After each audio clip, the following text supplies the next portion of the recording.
জয় মহারাজ কৃষ্ণচন্দ্রের জয়। জয় মহারাজ কৃষ্ণচন্দ্রের জয়। এ কি, গোপাল আজও ডুব মেরেছে? হ্যাঁ মহারাজ, এই নিয়ে পরপর 3 দিন হলো। আমি কিন্তু সব হিসেব রাখছি। এটা কি মন্ত্রী? এটা হলো গোপালের রাজসভায় ডুব মারার হিসেব মহারাজ। আমার হিসেব বলছে গোপাল এই সপ্তাহে মোট 4 দিন রাজসভায় ডুব মেরেছে। আগের মাসে 21 দিন, আর এই বছরে মোট 256 দিন। গোপাল মারবে ডুব, এটাই করেছে পণ। ঘরে বসেও সে পায় প্রতি মাসের বেতন। মহারাজ মহারাজ, আপনি আবার কিছু একটা করুন। গোপাল দিন দিন বড্ড অলস হয়ে পড়ছে। অলস না ঘোড়ার ডিম, সব ফাঁকি মারার তাল। মহারাজ নরম মনের মানুষ, তাই মহারাজ গোপালকে কিচ্ছু বলেন না। আমি মহারাজের জায়গায় থাকলে কবে গোপালকে ঘাট ধরে রাজসভা থেকে বার করে দিতাম। হ্যাঁ মহারাজ, গোপাল রাজসভা কামাই করে ওই ঘরে বসে বেতন পাবে, এটা কিন্তু কিছুতেই চলতে পারে না। গোপালের শাস্তি চাই। এই তো হুঁটা ঠিক জায়গা মতন দিয়েছি, এবার আগুন জ্বললো বলে। আচ্ছা আচ্ছা, আমি কথা দিচ্ছি, এবার আমি যে করেই হোক গোপালের আলসেমি দূর করেই ছাড়ব। গোপাল শাস্তি পাবে, পাবেই।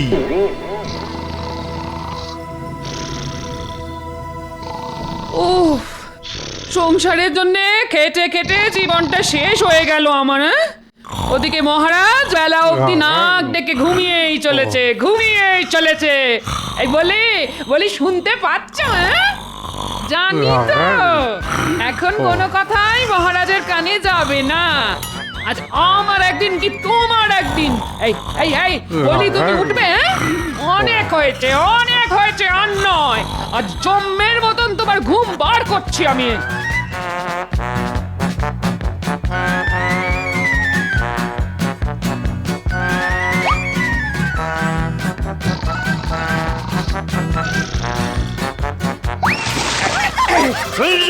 বৃষ্টি বৃষ্টি গিন্নি, বৃষ্টি পড়ছে।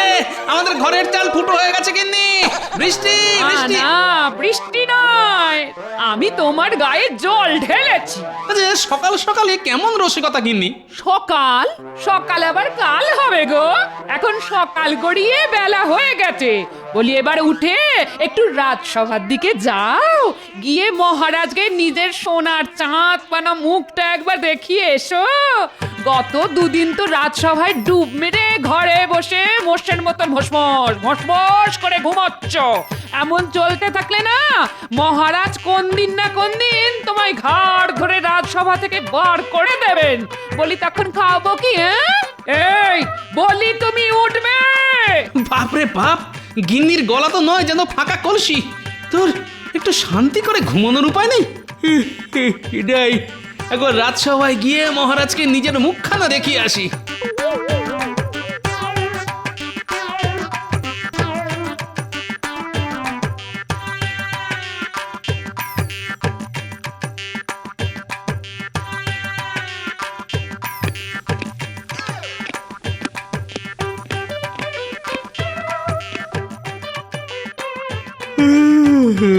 শুভ সকাল মহারাজ।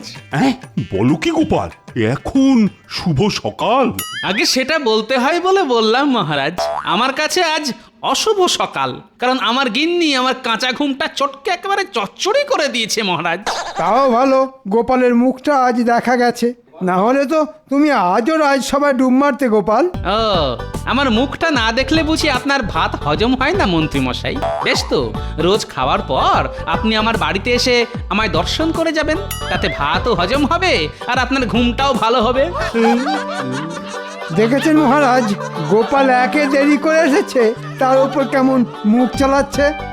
গোপাল, অনেক অনেক সহ্য করেছি, আর নয়। তুমি দিন দিন বড় অলস হয়ে পড়ছো। এইভাবে চলতে থাকলে কিন্তু আমি তোমাকে রাজসভা থেকে সারা জীবনের মতন বহিষ্কার করব। গোপাল, ওঠো গোপাল, মহারাজ তোমাকে কিছু বলছেন। মহারাজ, গোপাল কিছুই শুনছে না। গোপাল এখন ঘুমের দেশে। এই গোপাল, তুমি উঠবে? এই ওঠো, ওঠো বলছি, ওঠো। এবার আমি না পাগল হয়ে যাব।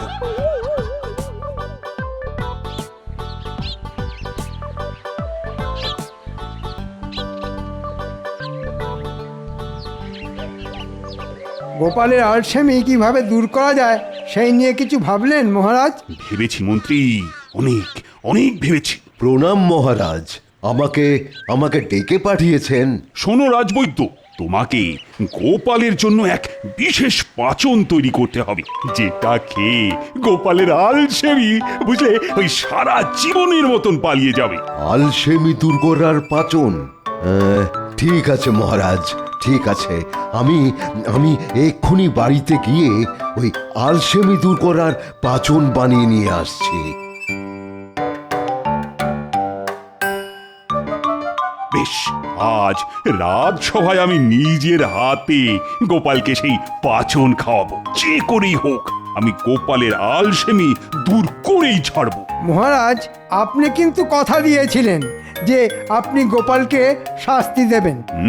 কিন্তু বিপদের সময় গোপালই সবার আগে ঝাঁপিয়ে পড়ে মন্ত্রী। তাই শাস্তি দেওয়ার আগে একবার গোপালকে সুস্থ করে তোলার চেষ্টা আমি করবই।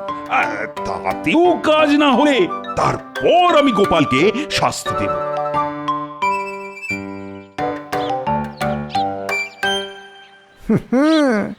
এত সহজে আমি গোপালকে ছাড়ব না।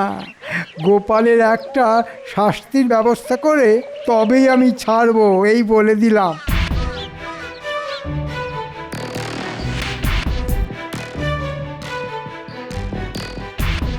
এই তো পেয়েছি। মালির কাজটা যদি গোপালকে দিয়ে করানো যায় তাহলে গোপালের আলসেমিও দূর হবে আর গোপালও শাস্তি পাবে। হ্যাঁ,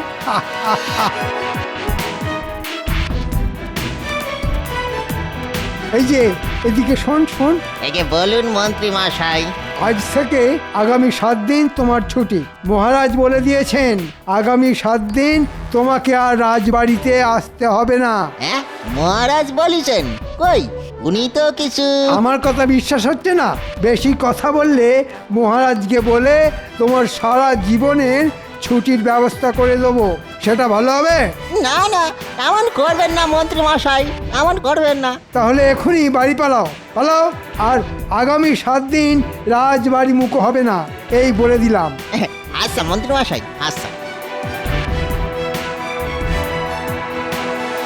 মহারাজ, মহারাজ, এই পাঁচন গোপালের পেটে গেলেই গোপালের সব আলসেমি দূর হয়ে যাবে। কিন্তু গোপাল কোথায়? তার তো এখনো দেখা নেই।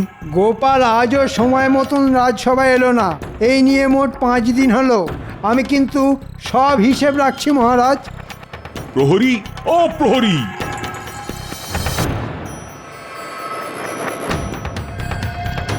বলুন মহারাজ। এই এক্ষুনি গোপালের বাড়িতে গিয়ে গোপালকে তুলে সোজা আমার কাছে নিয়ে এসো।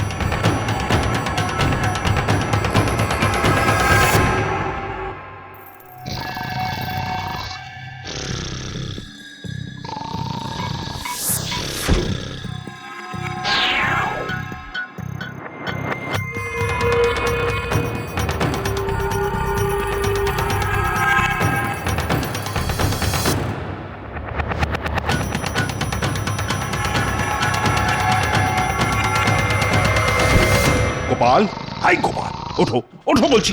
গোপাল, আমাকে আরেকটা ঘুমোতে দাও গিন্নি। চোখ খুলে গোপালের মাথায় পড়বে বাজ, যখন দেখবে সামনে দাঁড়িয়ে গিন্নি নয়, স্বয়ং মহারাজ।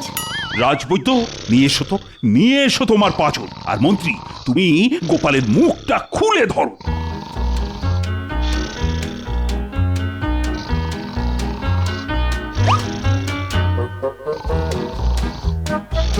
কি ঘুম রে বাবা! মহারাজ গোপালকে এক শিশি পাচন খাইয়ে দিল আর গোপালের কোনো হুঁশ নেই। হ্যাঁ, এবার গোপালের সব আলসেমি দূর হয়ে যাবে। কিন্তু সেটা পরীক্ষা করার জন্য তো আগে গোপালকে ঘুম থেকে তুলতে হবে। ঠিক বলেছেন রাজপণ্ডিত। মহারাজ, আমরা একবার চেষ্টা করে দেখি। হ্যাঁ হ্যাঁ, সেই ভালো। ও গোপাল, ওঠো গোপাল, ওঠো না, গোপাল, ওঠো বলছি। ওঠো গোপাল, ওঠো গোপাল, ওঠো। ওঠো বলছি। কি, আমি রাজসভায় এলাম কখন? তুমি নিজে আসনি, আমি তোমাকে বাড়ি থেকে তুলে নিয়ে এসেছি গোপাল। এবার যাও যাও, তুমি নিজের জায়গায় গিয়ে চুপটি করে বসো। উফ, এটা গোপাল ভাঁড় না সাক্ষাৎ কুম্ভকর্ণ? এমন মরার মতো ঘুম ঘুমোতে আমি আগে কাউকে দেখিনি। ওই দেখুন মহারাজ। উফ, ওহ, গোপালের এই ঘুমের জন্য এবার আমি সত্যি সত্যি পাগল হয়ে যাব। না, আমার পাচন গোপালের শরীরে কোনো কাজই করলো না। মহারাজ, গোপালের আলসেমির সঙ্গে আমরা পেরে উঠব না। বললেই হলো পেরে উঠবো না? আমার কাছে গোপালের আলসেমি দূর করার একটা ওষুধ আছে মহারাজ। কি ওষুধ মন্ত্রী? রাজবাড়ির মালিক 7 দিনের জন্য ছুটি নিয়ে দেশের বাড়িতে গেছে মহারাজ। তাই গোপাল যদি এই 7 দিন মালির কাজ করে তাহলে কাজের কাজও হবে আর গোপালের আলসেমিও দূর হবে। হ্যাঁ, মালি দেশের বাড়ি গেছে? তো কবে গেল, কখন গেল? ও, আমি তো কিছুই জানি না। আপনি জানবেন কি করে? আমি তো মালিকে ছুটিতে পাঠিয়েছি। আগে সেটা বড় কথা নয় মহারাজ। একবার ভাবুন, কুয়ো থেকে জল তোলা, রাজবাড়ির ফুলবাগানের পরিচর্যা করা, এসব খুব পরিশ্রমের কাজ। এই কাজটা যদি গোপাল করে তাহলে ও আর ঘুমানোর সময়ই পাবে না। ও, ওই শয়তান মন্ত্রীটা আর ঘুম চটকানোর জন্য এই ফোন দিয়ে আসছে। বেশ বেশ, তাই হবে। গোপাল, এই গোপাল! আগে আমাকে ডাকছেন মহারাজ? হ্যাঁ, কাল থেকে তোমাকে রাজবাড়িতে মালির কাজ করতে হবে গোপাল। তাই কাল সকাল সকাল রাজবাড়িতে চলে এসো। কি কি কাজ করতে হবে সেটা বরং মন্ত্রী তোমাকে বুঝিয়ে দেবে। ও হ্যাঁ, আর একটা কথা, কাল যদি সঠিক সময়ে রাজবাড়িতে এসে না পৌঁছো তাহলে আর কোনোদিনও এই রাজবাড়ি মুখ হওয়ার দরকার নেই তোমার। আমি তোমাকে সারা জীবনের মতো রাজসভা থেকে বহিষ্কার করব, এই আমি বলে দিলাম। আজকের মতো রাজসভা এখানেই শেষ।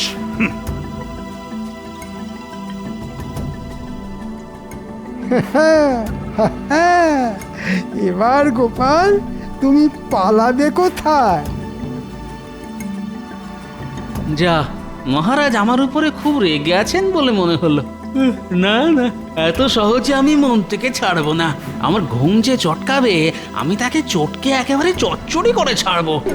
বলে দিলাম।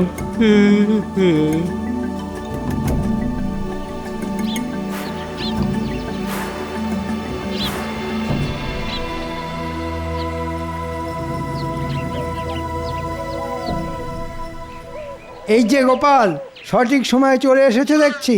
নাও এবার কাজ শুরু করো। কি করতে হবে সেইটা তো বলুন মন্ত্রী মশাই। প্রথমে তোমাকে ওই কুয়ো থেকে বালতি করে জল তুলতে হবে। তারপর রাজবাড়িতে যত গাছ আছে সব গাছের গোড়ায় জল দিতে হবে, একটা গাছও যাতে বাদ না যায়।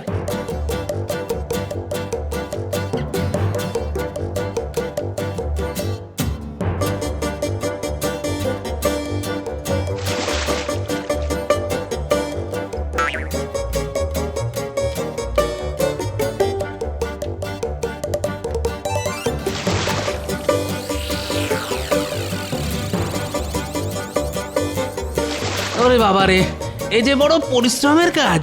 এদিকে আজ ঘুমটাও ঠিক মতো হয়নি, গায়ে একটু বল পাচ্ছি না। আজ গোপালকে এমন খাটাবো যে 1 হাত জিভ বেরিয়ে আসবে গোপালের।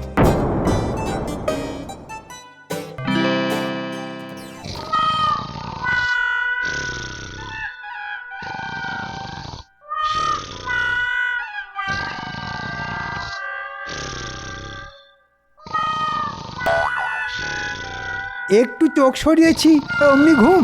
দাঁড়াও গোপাল, দেখাচ্ছি মজা।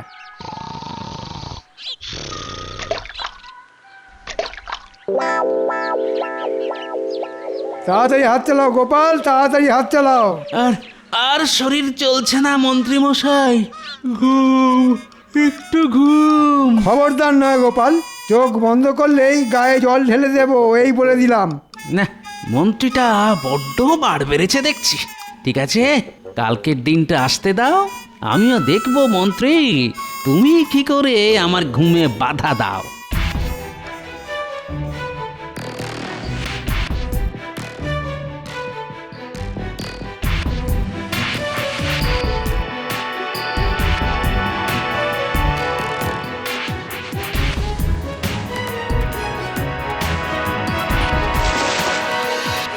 বাহ বাহ বাহ গোপাল তো ভালোই কাজ করছে দেখছি। করবেই তো মহারাজ, আমি গোপালকে চোখে চোখে রেখেছি না, আমি কিছুতেই গোপালকে দু চোখের পাতা এক করতে দিচ্ছি না। এইভাবে টানা 7 দিন কাজ করতে পারলেই গোপালের সব আলসেমি একেবারে বেরিয়ে যাবে।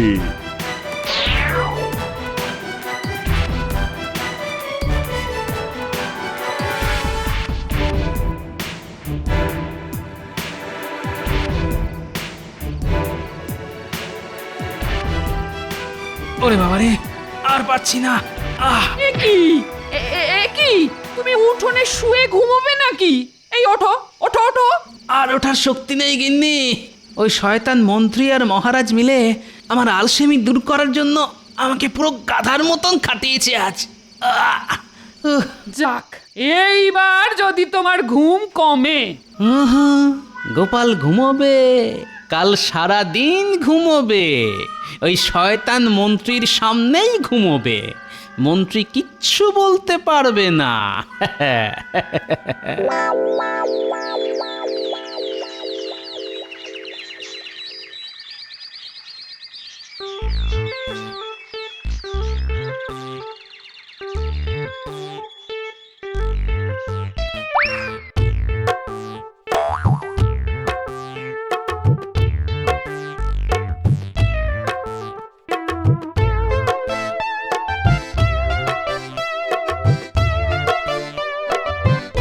এমন ব্যবস্থা করব যে ওই শয়তান মন্ত্রীটা আমাকে ঘুম থেকে আর ডাকবে না।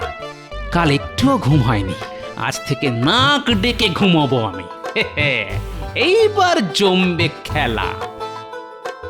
আজ গোপালকে এমন খাটাবো যে গোপালের হাত পা সব খুলে আলাদা হয়ে যাবে। হ্যাঁ, আমাকে তো চেনো না গোপাল। ওই তো মন্ত্রী মশাই এদিকেই আসছেন। এবার মন্ত্রীকে দেখিয়ে এই গামছায় মোড়া পাথরটা কুয়োর জলে ফেলে দিতে পারলেই হলো।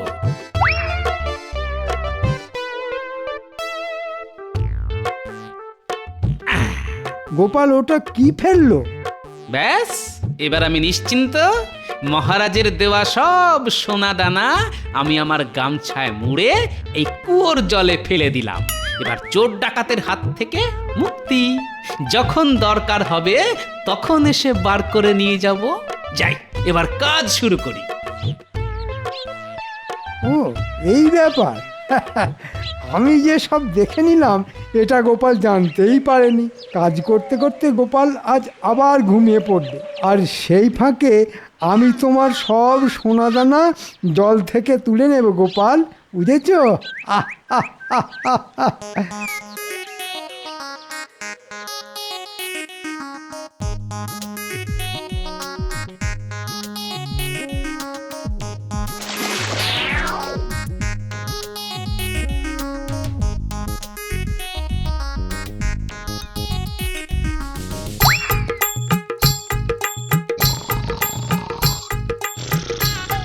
এই তো গোপাল ঘুমে কাদা, এই সুযোগ।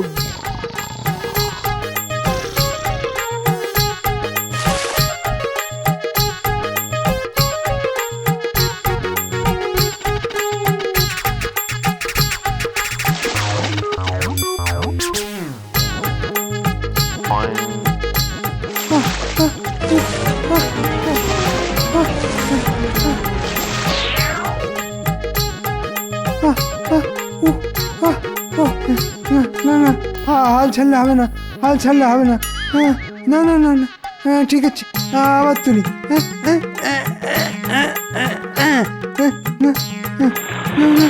হচ্ছে না, না না, হচ্ছে না। কই, এখানে আছে না, না এখানেও নেই।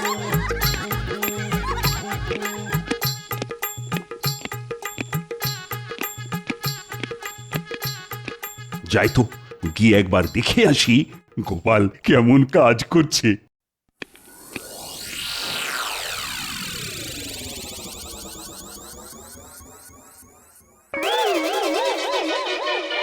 কি এত জল এলো কোথা থেকে? কৃষ্ণনগরে আবার বন্যা হলো নাকি? এই মরকট মন্ত্রী, আর কি কি করছো কি তুমি? আহ জব্বর ঘুমলো কি মন্ত্রী মশাই ভালোই কাজ করেছেন দেখছি। আর বলবেন না মহারাজ, কুয়োর মধ্যে আমার এক দামি জিনিস পড়ে গেছে, সেটাই তোলার চেষ্টা করছি। হ্যাঁ, মিথ্যে কথা মহারাজ, কুয়োর মধ্যে মন্ত্রী মশাইয়ের কিছুই পড়ে যায়নি। পড়েছে আমার গামছা, আর গামছায় বাঁধা সোনাদানা নয়, ছিল রাস্তার পাথর। নয়, হ্যাঁ, আপনাকে দিয়ে কাজ করানোর জন্য ওটা ছিল গোপালের একটা চাল। মহারাজ, আমাদের মন্ত্রী মশাই লোভে পড়ে এত জল তুলেছেন যে আগামী 7 দিন আর গাছে জল দিতে হবে না। তাই আগামী 7 দিন আমারও আর রাজবাড়িতে আসার দরকার নেই। এবার আমি চলি মহারাজ, বাড়ি গিয়ে একটু ঘুমিয়ে নি। মন্ত্রী, এত লোভ তোমার? ভুল হয়ে গেছে মহারাজ, ভুল হয়ে গেছে। আমি ভেবেছিলাম গামছায় সত্যি সত্যি সোনাদানা আছে। মরকট, আমি তোমাকে ছাড়বো না। তোমাকে জলে ডুবিয়ে মারবো, এ আমি বলে দিলাম। ওরে বাবারে, কেমন? ওরে মারে, ওরে বাবারে, মরে গেলাম রে। ওরে বাবা, গোপালের আলসেমি দূর করা আমার কাজ নয়। গোপাল, তোমার বুদ্ধির সামনে আমরা কেউ দাঁড়াতে পারবো না। তুমি হলে মহান।